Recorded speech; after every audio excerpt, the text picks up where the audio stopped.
How's it going, everybody? I'm Ryan, aka 20Toodle, Yo, I'm Nick. Call me Saint Nick 9. and this is Smash Comics. Yo. We are going to be doing reviews on comic book TV shows. Anything from DC or Marvel, anything that we can find. Any network, CBS, CW, Netflix are obviously the biggest ones, and Fox has Gotham. And then they're talking about bringing a TNT or Teen Titans to TNT, Yeah. so whatever. So in today's episode, we're gonna basically be introducing you guys to Jessica Jones, the show that just came out on Netflix a few days ago from the point this video was made. In case you're not familiar with who Jessica Jones is, don't worry, you're not alone. I mean, most people in the world don't know who Jessica Jones is. I mean, Very low key, very under the radar superhero. which I mean, even in the actual comics, she's the exact same way. No one knows who Jessica Jones is. Even in the Marvel world, no one knows who Jessica Jones is. That's how low key she is. So basically, she's based out of Hell's Kitchen, where you find Daredevil, Luke Cage, and Iron Fist. Which those four technically make up the Defenders, which I'm pretty sure is what Netflix is going for here. Yeah, they're building their own universe within Netflix. They said they might cancel the Iron Fist show though, but I don't know why. That's another story for another day. But on Jessica Jones, basically, she was a superhero at one point. Her name was Jewel. She wore like a whitish outfit with blue outlines and and she had pink hair, and she was your average, bubbly, happy-go-lucky superhero. She was kind of like I don't really know how to describe her, but she cared about everybody, but not everyone necessarily cared about her. She was just that one that was always kind of peppy for no reason. Like, it's 8 o'clock in the morning, we have very happy, always exams, always like, on what coffee, the hell are you doing? That kind of girl. Anyways, her powers are she basically can jump really high. I mean, she can't fly. Yeah, she's like an unstable kind of flight. Like, she's kind of like a chicken, or if you've ever seen a chicken, or like a turkey fly. Like, they can fly technically, but it's not graceful at all. Even she describes it as controlled falling at some point in the show. Yeah. Yeah. And she's super strength, which that's all we've seen so far in the show.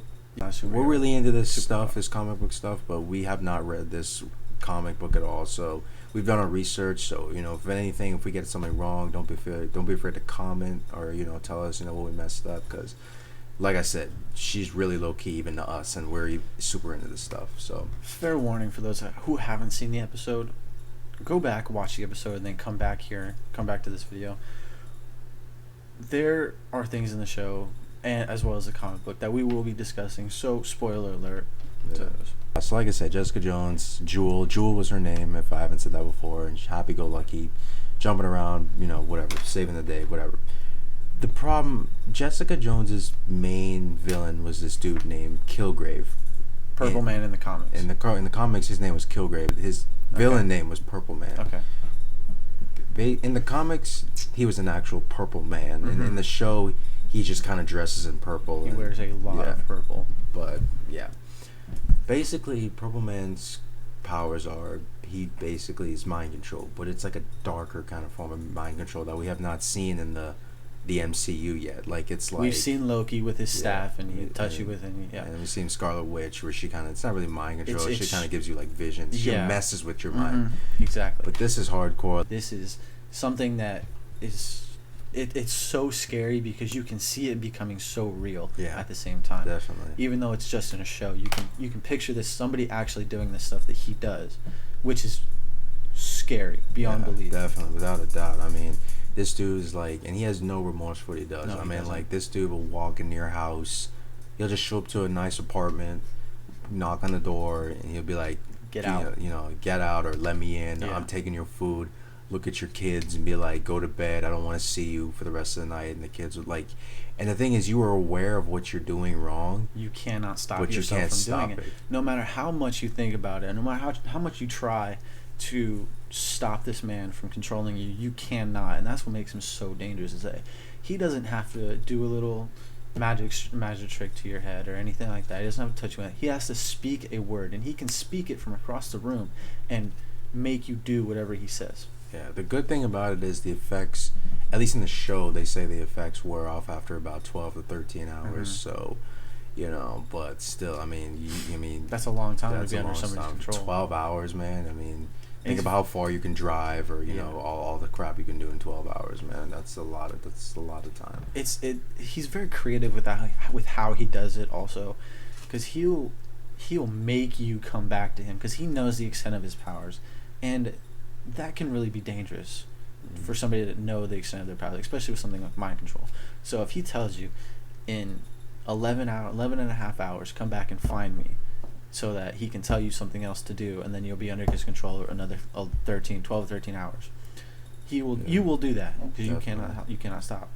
So anyways, basically, he sees Jessica, or Jewel as she was called back then, and really takes an interest to her. And like, Jessica found herself in a restaurant one day, and where the Purple Man was eating, and he put her under a mind control, and basically told her to go kill all the cops outside so he could eat his meal in peace, basically. This is from the comics. They have not shown. They don't show this in the show. Yeah, and then there's those scenes where like you see Jessica, or basically Purple Man has like two college girls in his bed, and then you see Jessica over in the corner, or Jewel over in the corner, and he basically is, you know, having sex with these girls, and he's mind controlling Jessica so that she'll beg to, you know, jump in, or beg for, you know, to take their place. You know, she's just like, you know, she really wants it, but he's just making her like beg and cry for it. Yeah, and something like that destroys a person inside. Yeah, especially since she knows it and she sees, you know, she knows what's going on. And she cannot help herself. Yeah. So anyways, all of this kind of destroys Jessica, to where the show picks up is basically a year later. She's become a PI, and she's dropped the whole hero gig and all this stuff. Yeah, she basically is just done with it, and she finds herself she has become an alcoholic to try to drain out the memory or all of the suppressed feelings from the Purple Man's effects. You see her constantly having sex with like Luke Cage and stuff, but she just does it because she wants to feel something, whether that be pain or regret or guilt or remorse, whatever it is. She just wants to feel an emotion because she just is just emotionless at this point. And whenever you get any girl, I mean, this kind of stuff happens in real life. Whenever you get a girl that just feels no emotions, they're pretty dangerous because they just, you know, they will do anything, you know, they will. And so, and imagine a girl with superpowers, you know, so that's just, and then you got Luke Cage, who's impenetrable skin and super strength, so that's not a very good combination. Yeah, it's not. Very both unstable people. So anyways, keep in mind, this whole thing with Kilgrave, this whole thing went on for about 8 months. He had her hostage, and no one knew where they were. Now, it wasn't that just nobody knew where she was. Nobody in the Marvel Universe looked for her when she went missing. Yeah. Not a single person. Man, imagine, out of all the people that she knew, no one looked for her. Imagine if you got kidnapped and like none of your friends or parents or no one decided to look for you. I mean, how would that make you feel? That would make you feel it would destroy you. Pretty bad. I'm not gonna lie. So that on top of everything that the Purple Man did to her. So as you can kind of tell based on this background, you can kind of tell this is not going to be like your average, like, yeah, let me go take my 6 or 7 year olds to go see Spider-Man. Like, no, this is something you take a 17-year-old with an adult. Like this is like, you know, this is, I mean, the show does pretty good. I mean, you don't see any like nudity and stuff. I mean, obviously you see like scenes, like, but you know, they cover everything up. The actress who plays Jessica Jones is I think her name's Kristen Ritter. I think that's how you pronounce it. For those Breaking Bad fans out there, she was the one who played Jane in the second season of Breaking Bad, the one Jesse Pinkman's girlfriend who died of a drug overdose. So spoiler alert to whoever's still watching that show. I mean, the show was still 2 years ago, but hey man, you go at your own pace, I guess. For those of you that didn't watch Breaking Bad, she was also in a show called Don't Trust the Bee in Apartment 23. Yeah, she was the main character, the black-haired girl, obviously. Yeah. She was black-haired. But yeah, I really liked their Marvel's choice. Marvel's always been good with their casting choices. Very good. They picked They picked an actress that was pretty known, but not well known. Very under the radar. Yeah. Much like the superhero. Yeah, it's just like, you know, no one's really thinking before the show. You don't say Kristen Ritter. Everyone's gonna say, who the hell are you talking about? Yeah. You know, you got to say, oh, that girl from Breaking Bad. She was in one season of Breaking Bad. You know, but Hey man, I mean Breaking Bad was such a popular show. If you were in one episode, bro, you're a star. I'm just saying, man. But yeah, without a doubt, so yeah, they picked the perfect actress. She's played throughout the show. She has played this character so well. Yeah, definitely. She portrays everything that you can imagine in a person. After going through all of this, she picks it up very well, and she takes the role and just does something with it that you just. I mean, it's amazing. So fan theory out there. This is not really fan theory, but I'm starting a fan theory right now, right here. You heard it here first. Jessica, she's a really bad alcoholic. She starts going into drugs. She changes her name to Jane, moves out to Albuquerque, meets Jesse Pinkman, and eventually dies of a drug overdose. I'm saying it right now. You heard it here first. Fan theory right there. Bam. The guy that plays Purple Man, the actor, his name is David Tennant, and you might recognize him from Doctor Who. Now, I didn't watch that show. That's too British for me, honestly. Not that I have anything against British people, but yeah. Some of their shows, British people actually make good shows and good movies. I'm not gonna lie. I think they're second to the United States in their cinema, but yeah, nevertheless, I'm not really a big. I mean, I like some sci-fi. I like some sci-fi, but Doctor Who is just a little, floating time machines that are phone booths. That's just. Yeah. So to us, he's very, very new. So we don't really have that much exposure to his acting, and to see him. Because I'm very well aware of the importance of Doctor Who in TV, because they have a huge fan base, and I know that this guy, this actor, he must have been amazing because he did it for quite a while. So to see him play this, it's something else, and he has that face that's just, when he looks at you, you're like, you get the chills because you're like, oh my goodness. What's he gonna do or what's he gonna say? I mean, he's like he's a pasty white British dude. I mean, like, what the heck? I know, but it's pasty white British dude dressed in all purple. I mean, he's just. It's the face though. The face is what gets me. He's got like the smile and everything. That creepy British guy playing this dude, but nevertheless, it's still he crushed it. He does really good. Yes. I mean, like I said. And then next we'll move on to Hellcat, Trisha Walker, aka Patsy Walker. For those of you who don't know, I forget her name. Her name's Rachel something. Is the actress that plays her. She was in Transformers. She played the one hacker girl that was friends with from the first movie. Yeah, from the first Transformers, the hacker girl, the blonde one that was friends with Anthony Anderson's character. That one. And she was also in. If you ever seen that horror movie Shudder, not Shutter Island, but Shudder. She was in that movie too. I barely remember that movie, so I can't really talk about it. Yeah, but she's really good. I think she's Australian or something, but she talks with an American accent, which she does really good. Like she does really good with that American accent. She plays Hellcat, which is she doesn't have a superpower. She's kind of like Romanoff, Black Widow. She's kind of like Black Widow. She's equal to Black Canary from the DC universe, but minus the scream. Yeah. Very, very talented with fighting. Very talented with combat. Jessica Jones is her best friend, and she knows everything that Jessica went through, and she saw how it destroyed her, and she just doesn't want that to happen to her or happen to Jessica again. So, you see her in the show, and she's got hella security, and she got cameras. She's very fearful. She has a bolted door. She has a safe room with a metal door in front. So. She just, she's just really fearful, and you see her start to train, and we're obviously it's going to give her basis, to later becoming Hellcat, which doesn't happen in the first season, but eventually you'll see it. I'm guessing. I mean, I don't know why they put her in the show if that wasn't the case, Throughout the show, you see her fight. You don't really see her fight. Despite the training, you can tell that she's gone through a lot of training. She's very well conditioned to fight. Well, I feel like the show in and of itself is it's not like Daredevil. I was a huge fan of Daredevil. I mean, I personally like Daredevil better than Jessica Jones, but that's just because Daredevil had more action in it. Daredevil was a fight scene probably about 4 or 5 times an episode. Jessica Jones is more of a psychological kind of show. Jessica Jones is more of a psychological kind of show. It's not really heavy on fighting. I mean, don't get me wrong. There's fight scenes. It's obviously a comic book show. There's fights, but it's not. It's more of in your head kind of thing, mind warfare as opposed to actual, hands and guns and superpowers and stuff. You don't really see I mean, even Jessica's like, she has super strength, but you don't really see her like pick up a car and throw it through a building. I mean, really, all you see is like her.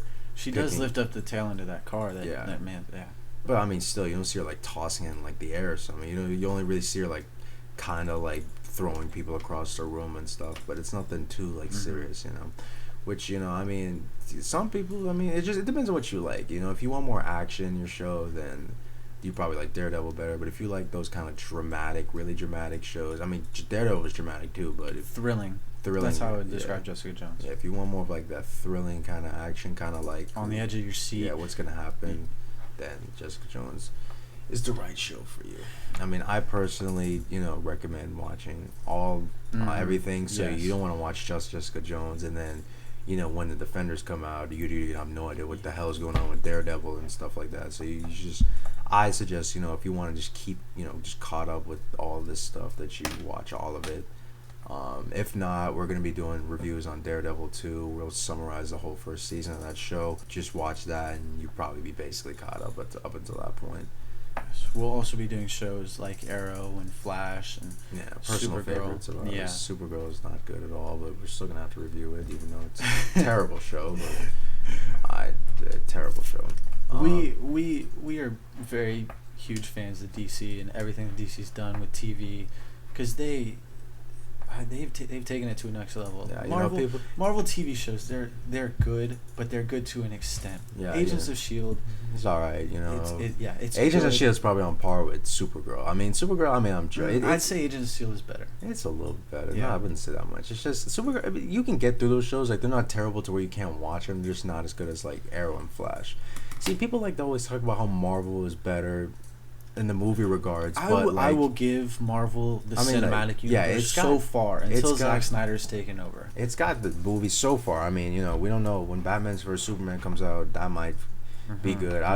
But it's gonna take even if Batman vs Superman is like, you know, like an 8 or a 9 out of 10, or like a 90% on Rotten Tomatoes. I mean, it's still gonna take years before they even get up to par, because that's one movie compared to Marvel's, like, you know, like what do they have so far, like 12 or whatever? I don't know. But they have their schedule, DC Cinematic Universe, their schedule extended universe is so jam packed with movies so close together that you can tell that they're trying to catch up with Marvel, and I don't think that that's smart of them. I think that they should take their own time, follow their own pace, and don't try to play catch up. Just try to make more quality movies, because if you're gonna rush a movie like Fox kind of did with Fantastic Four. I haven't seen the movie. Was a piece of garbage. I haven't seen the movie because he says it's terrible. Well, I mean, I still suggest you watch it. I'm gonna wait until it comes out on DVD. Yeah, don't even waste your money on that crap. Dude, wait till that comes out on HBO, bro. Which might be go straight from. I'm surprised I didn't go straight to Netflix. That's how bad it was. Oh my god. My personal opinion is I don't really think they're rushing these movies. I mean, yeah, they are kind of jam packing them together, but you know, I mean, it isn't like you got 5 movies coming out in a year. I mean, you got 2 next year, and then, you know, they're rushing to a certain point. But I kind of like the pace they're going at, because I mean, look, if they take their time as much as Marvel did, I mean, no doubt, I don't want to wait for these. Because think about it, the first MCU movie was 2008. It's 2015 now. I mean, so. I mean, to wait 7 years, I mean, maybe 2022 by the time, you know. To be fair, DC did want to start this sooner. Yeah, they did. They tried to get. They had two movies planned for 2007, I believe, but they never came out because they were terrible. Yeah, but I really do like the direction they're going in now. And then TV, as in regards to TV, I mean, in our honest opinion, DC has better TV. I mean, up until recently, when Daredevil and Jessica Jones have come out, Marvel really lacked in the TV area. I mean, yeah, they had Agents of S.H.I.E.L.D., they had Peggy Carter, you know, they had even like the cartoons, like let's be honest, Justice League and Young Justice were so much better shows than the Marvel's Avengers Assemble and all those shows, you know, without a doubt. And the Batman shows and Superman shows growing up were a lot better than the Spider-Man shows. Yes. And so DC's always been good with their TV, so. I'm excited. I'm personally excited to see what Zack Snyder's going to do and how he's going to pull this off in the extended cinematic universe. Yeah, definitely. He is very talented. Yeah, I mean, he's just. I mean, pretty much, 300 was a really good movie that he did. I mean, a lot of people forget he did that movie. 300 was a really great movie. People hate on the second one. I thought the second one was good too, but just whatever. I have my reasons. No. But yeah, and he also did Man of Steel, obviously, which, I mean, I don't understand the mixed reviews on that. I'm sorry. I really like that movie. I really enjoyed that movie. That was a great movie. People like to pay homage to the Christopher Reeve, Superman. Don't get me wrong. He set the bar really high. He did really good. Man of Steel was, it was realistic looking. It paid homage to his origin story. Effects were great. I mean, I don't understand what the hate on it was, I mean, yeah, maybe it was the darker kind of tone, but I personally like the dark tone. Yeah, I enjoyed that. DC's always been the kind of a darker kind of, just yeah. I mean, overall, it's been darker. It has the darker stories. Yeah, besides Jessica Jones, I mean, Jessica Jones is probably the darkest comic book story that I've encountered so far. Jessica Jones and Daredevil are both pretty dark shows, but I mean, but let's be honest, Jessica Jones and Daredevil aren't, the first things you think of when you think of Marvel. First thing you think of when you think of DC is Batman, and Batman's one of the darkest. The Dark Knight. I mean, come on, he's one of the darkest comic book characters out there. So, and even in and Arrow is also a pretty dark show. I mean, it's gotten lighter, but first couple seasons were pretty dark. That was the point of it, though. Yeah, without a doubt. And Flash has always been more lighthearted, but Flash has had its moments too. Like, if you're keeping up on the current season, like with Zoom and all that, like Zoom is a dark character, man. Like that guy is just badass. So, basically, in wrap up, what we're going to do is we're going to be reviewing shows that come out throughout the week, and also the shows that like Jessica Jones and Daredevil that come out on Netflix, where all the episodes come out at the same exact time. We'll probably do 2 episodes at a time with that, because let's be honest, you'll probably sit down and watch 4, because that's how I did it. So we'll do 2 episodes of Daredevil and Jessica Jones like that, so we catch up. So yeah, like if you guys want to tell us anything or just let us know stuff, you can leave. Don't be afraid to leave comments. Also, you can follow us on Twitter at this hashtag right here. I think that's where it's gonna be. It's also in the description underneath the video. We'll put it underneath. So we're kind of broad and all over the place, so you might gonna get more than what you expected. Mm-hmm. And yeah, so that wraps up today's episode. I hope you guys enjoyed it. And like I said, leave any comments if you have any, and we'll see you next time. Yo. Bang, dog. That's a wrap.